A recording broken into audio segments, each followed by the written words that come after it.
प्रतिबिंब से और आत्मा से प्रेम किया जा सकता है, ब्याह नहीं किया जा सकता। क्योंकि प्रतिबिंब और आत्मा ये दोनों हमसे अलग नहीं है।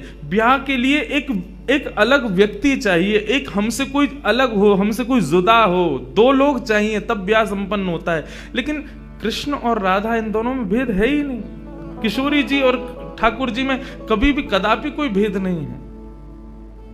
किशोरी जी से प्रार्थना की ठाकुर जी ने कि आप पधारो और प्रेम की स्थापना के लिए आप भूमंडल पर सूर्य के ही अवतार वृषभानु जी के यहां पर आप अवतरित हो। तब किशोरी जी ठाकुर जी की बात मान करके और वृषभानु और कीर्ति के यहां पर अवतरित होती हैं। किशोरी जी का जब अवतार हुआ, जब अवतरण हुआ, कब हुआ? सुबह के 4:40 पर। ठाकुर जी के जितने भी अवतार हुए या तो दिन में 12 बजे हुए या रात में 12 बजे हुए, लेकिन किशोरी जी का अवतरण भोर में ब्रह्म मुहूर्त में सुबह 4:40 पर हुआ। क्यों? बोले राम कृष्ण आदि जितने भी ठाकुर जी के अवतार हैं राक्षसों के वध के लिए आते हैं, तो या तो सूर्य की तेज ताप में उनका जन्म होता है, मानो वे प्रकाश स्वरूप हैं ऐसा भाव बताते हैं, या रात्रि में 12 बजे होते हैं वो इसलिए होते हैं, वो मानो ऐसा भाव रखते हैं कि चंद्रमा अंधेरे को दूर करता है, वो ज्ञान का प्रकाश है, वो ज्ञान है, उससे अंधेरा दूर होता है। तो ठाकुर जी रात्रि प्रकट होकर के ऐसा भाव रखते हैं कि काले निशा, काला ज्ञान जितना भी है धरती पर, उसको दूर करने के लिए हम पधारे हैं। लेकिन किशोरी जी का जो अवतरण है वो 4:40 ब्रह्म मुहूर्त में होता है। उसका क्या भाव है? बोले 4:40 ब्रह्म मुहूर्त के बाद सूर्य प्रकट होना प्रारंभ होते हैं। मतलब सारे मंगल कार्य ब्रह्म मुहूर्त में होते हैं। चिड़ियाओं का चहकना, कई पुष्पों का प्रकट हो जाना, मानव के मस्तिष्क में आज मुझे क्या करना है, वो दिव्य चेतना का प्रादुर्भाव होना, ये सब कुछ सुबह ब्रह्म मुहूर्त से प्रारंभ होता है। और सबसे बड़ी बात, सूर्य प्रकट होते हैं, धीरे धीरे धीरे धीरे अंधेरे को दूर करते हैं और धीरे धीरे धीरे गतिमान होते हैं 12 बजे तक। तो किशोरी जी का प्रादुर्भाव ब्रह्म मुहूर्त में हुआ, इसका ऐसा भाव बताते हैं कि मानो वो प्रेम जिस प्रकार प्रादुर्भाव से लेकर के और आगे के गंतव्य तक नित्य प्रति बढ़ता रहे, उसका वर्धन हो, वर्धन करने के भाव से किशोरी जी ब्रह्म मुहूर्त में पधारी। क्योंकि वर्धन होना ही एक नवीन दिन का ब्रह्म मुहूर्त से प्रारंभ होता है। ऐसे ही प्रेम का वर्धन, भक्ति का वर्धन, भाव का वर्धन, उन सब का वर्धन करने का प्रतीक है किशोरी जी, इसलिए ब्रह्म मुहूर्त में जन्मी है। किशोरी जी का प्रादुर्भाव हुआ, पूरे बरसाना में आनंद उत्सव मनाया गया, सब नाच रहे हैं, गा रहे हैं, आनंद मना रहे हैं। नंद बाबा भी आए, यशोदा जी भी आई हैं, उन्होंने भी आकर के वृषभानु जी को बधाई दी है। सब कुछ हुआ, लेकिन किशोरी जी के प्रादुर्भाव में एक वैचित्र था। क्या? दिन बीत गए 8, लेकिन किशोरी जी ने अभी तक नेत्र नहीं खोले। अभी तक किशोरी जी केवल एक छोटी सी बालिका हैं, एक सुकुमारी हैं, परंतु अभी तक किसी को भी किशोरी जी के नेत्रों का दर्शन नहीं हुआ। अभी तक किशोरी जी के नेत्र नहीं खुले हैं। इस बात से कभी कभी चिंतित हो जाते हैं वृषभानु जी और कीर्ति कि हमारी लाली है तो गई है, लेकिन पता ना क्यों अपने नेत्रन को नहीं खोल रही है। कभी कोई संत आ जाए, कोई वैष्णव आ जाए, कोई ब्राह्मण आ जाए, तो उनसे निवेदन करते हैं कि हमारी लाली नेत्र नहीं खोल रही। तब देवताओं ने नारद जी को भेजा, आप जाओ और जाकर के वृषभानु जी के इस मन के भाव को पूर्ण करके आओ। किशोरी जी के सुंदर नेत्रों का दर्शन उनको कराओ। तब श्री नारद जी महाराज का आगमन हुआ। नारद जी जैसे ही आए तो वृषभानु जी ने नारद जी को देखते ही सबसे पहले अपने पुत्र को बिठा दिया। श्री दामा से मिलो, हमारा लाला है। नारद जी उससे मिले, उसका सब देखने लगे। नारद जी मन में विचार कर रहे हैं कि ये उनसे कब मिलवाएंगे, किशोरी जी का दर्शन कब होगा? 2-3 दिन तक नारद जी विचरण करते रहे बरसाने में। वृषभानु जी का मन तो होता है कि मैं इनसे कुछ कहूं, कुछ पूछूं, थोड़ा किशोरी जी के बारे में, अपनी लाली के बारे में न कुछ जानूं, लेकिन अभी वो भाव प्रकट नहीं हो रहा है। तब एक दिन एक छोटी सी बरसाने की लाली को जब नारद जी महाराज खिला रहे थे और उससे प्रेम चर्चा कर रहे थे, ये दृश्य जब वृषभानु जी ने देखा, उन्होंने तुरंत नारद जी के चरण पकड़े और कहा, हे भगवान, हमारी एक लाली भई है, बहुत सुंदर है, सुकुमारी है, नन्ही सी है, अभी वाकु देख करके स्पर्श करवे में ऊं डर लगे कि कहीं हमारे स्पर्श से कोई कष्ट ना है जाए, या हमारे हम सबन को दर्शन भी ना करा में। लेकिन महात्मन आपसे पूछना चाह मैं, हमारी लाली नेत्र नाय खोल रही है, कहा भाव है? नारद जी तो तुरंत बोले, अरे तो तुमने इतने दिन से क्यों नहीं बताया? वो तो पहले से ही बैठे थे तैयार कि ये जल्दी बोले तो मैं जाऊं, जाकर के दर्शन करूं। बोले संकोच है रहे हो? बोले संकोच मत करो, अभी लेके चलो, कहां है तुम्हारी लाली, मुंह को बताओ। नारद जी महाराज जा रहे हैं वृषभानु भवन में। एक बेड़ी पार की, दूसरी बेड़ी पार की, तीसरी बेड़ी पार की।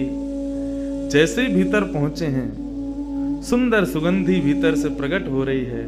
सामने स्वर्ण जटित एक पालना है, और जैसे उस पालने में जाकर के नारद जी ने दर्शन किया, कमल कली को वृषभानु की लली को रंग, कैसा रंग है? बोले जैसे कमल की कली हूं मैं ना, ऐसी श्री वृषभानु नंदिनी है। नारद जी ने जैसे उनको दर्शन किए हुए आनंदित है गए। वृषभानु जी बोले, हमारी लाली नेत्र नाय खोल रही है, आप कृपा करो ना। नारद जी बोले, एक मंत्र पढ़ना पड़ेगा, कुछ करना पड़ेगा, तंत्र मंत्र करना पड़ेगा, तब आपकी लाली बोलेगी। वृषभानु जी बोले, देख लो, ले संभल के करियो, हमारी लाली बहुत कोमल है, वो ना स्पर्श नहीं करेंगे, दूर बैठ के करेंगे। वृषभानु जी बोले, तो करो। बोले आपको पहले बाहर जानो पड़े, वो एकांत में करेंगे। कीर्ति वृषभानु जी को देखें, बोले लाली को अकेला तो नहीं छोड़ेंगे। बोले नहीं बाबा, विश्वास पात्र है, हम कर सके। वृषभानु जी और कीर्ति दोनों जैसे ही बाहर पधारे, नारद जी ने गेट बंद कियो, तुरंत चरणन में प्रणाम कियो और प्रणाम करके सीधे सन्मुख बैठे हैं। हे कृष्ण मनोहारिणी जय वृंदावन प्रिया, जय भ्रू मंगल ललिता, जय वेणु नवाकुल, जय कृष्ण मनोहारिणी जय वृंदावन प्रिया, जय भ्रू मंगल ललिता, जय वेणु नवाकुल। जैसे ही नारद जी के मुख से ये शब्द प्रकट हुआ, जय कृष्ण मनोहारिणी, ये कृष्ण मनोहारिणी शब्द जैसे ही नन्ही सी श्री किशोरी जी के कान में कृष्ण शब्द गयो, कृष्ण शब्द जाते ही नन्ही सी किशोरी जी के नेत्र अपने आप धीरे धीरे धीरे धीरे खुलन लगे। मुख पर एक प्रसन्नता सी प्रकट है गई। नन्ही सी किशोरी अभी करवट लेनो भी नहीं जाने, लेकिन जैसे ही बार बार ये श्लोक का गान नारद जी के द्वारा हो रहा है, जय कृष्ण मनोहारिणी जय वृंदावन प्रिय,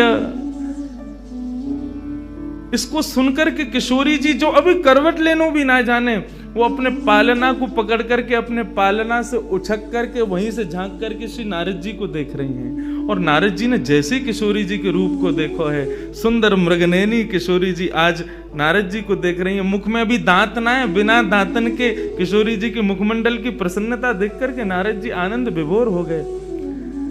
नारद जी बोले, आपको ये कीर्तन भायो, आपको ये कीर्तन प्रिय लगो? किशोरी जी के मुख से केवल किलकारी निकल रही है। नारद जी ने उठाई अपनी वीणा करताल और जय कृष्ण मनोहारिणी जय वृंदावन प्रिय, और इसी का कीर्तन करते हुए वहां नाचने लगे, नृत्य करने लगे। चारों ओर घूम रहे हैं। बीच में पालने में श्री किशोरी जी बैठ करके और करताल बजा रही हैं और करताल बजा करके आनंदित हो रही हैं। ब्रजभानु जी बाहर खड़े, बोले कि भीतर तो कीर्तन चल रहा है, करताल की आवाज आ रही है, वीणा बज रही है। तभी उनने कान लगा करके सुनो तो नारद जी गा रहे, जय कृष्ण मनोहारिणी, जय वृंदावन प्रिय, जय भ्रू मंगल ललिता, जय वेणु रवाकुल। वृषभानु जी ने ये स्वर सुन लिया, लेकिन जैसे ही थोड़े से गए हैं और खिड़की में जाकर के भीतर झांक करके देखा, अद्भुत दृश्य। नन्ही सी किशोरी, ज्यादा से ज्यादा 8 दिन की होंगी, 10 दिन की होंगी, अपने पालना में पौड़ करके स्वयं को झुला रही हैं, करताल बजा रही हैं। चारों तरफ नारद जी वीणा बजा करके, करताल बजा करके आनंद से किशोरी जी को मुखोल्लास कर रहे हैं। ये दृश्य देख करके श्री वृषभानु जी को एक बार तो मूर्छा आ गई, मैं वास्तव में 8 दिन की बालिका को देख रहा हूं। उन्होंने कीर्ति को कुछ नहीं बताया। नारद जी महाराज ने प्रणाम किया। तब किशोरी जी की सहचरियां प्रकट हुई और कहा कि हे नारद, आपने हमारी किशोरी जी को बहुत सुख प्रदान किया है। जब कभी भी आपको ऐसा दर्शन करना हो तो हम आपको कुछ स्थान बता रहे हैं। गोवर्धन, श्री यमुना पुलिन और ब्रज कुंज, इन 3 स्थानों पर आप जब कभी भी हमारी किशोरी को स्मरण करके यही कीर्तन को गान करोगे, किशोरी जी को यही स्वरूप आपको दिखेगा। ये हमारा वरदान है आपको। नारद जी जाओ, जब कभी भी लाडली को दर्शन करना हो यही भाव से कर लियो। नारद जी महाराज के नेत्र सजल है गए, किशोरी जी के चरणन में बारंबार प्रणाम कियो और प्रणतिपात करते हुए वहां से प्रस्थान कर गए। किशोरी जी फिर से नेत्र बंद करके अपने पालना में पौड़ गई। कीर्ति जी बोली, बाबा आयो, टोना टोटका करके गयो, तब वो हमारी लाली के नेत्र तो खुले नहीं। वृषभानु जी बोले, हे कृष्ण मनोहारिणी। जैसे ही बोले तुरंत किशोरी जी के नेत्र फिर से खुल गए, फिर से अपनी किलकारी भर करके कीर्तन में आनंद विभोर हो गई।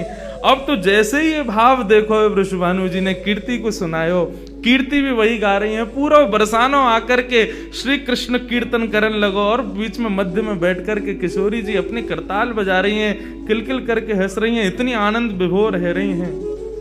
तब सबन को ये भेद पतो चलो, कहा कि ये श्री कृष्ण की आत्मा है, ये उनसे विलग नहीं है, वे ही आपको सर्वस्व है।